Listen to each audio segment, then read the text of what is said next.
ومنهم عليهم السلام من أوكل الله جل وعلا إليهم، وهذا ما يتعلق ببني آدم، كتابة أعمال العباد. قال الله جل وعلا: وإن عليكم لحافظين كراما كاتبين يعلمون ما تفعلون.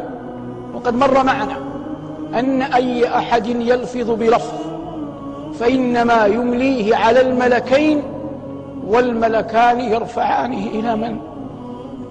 إلى الله.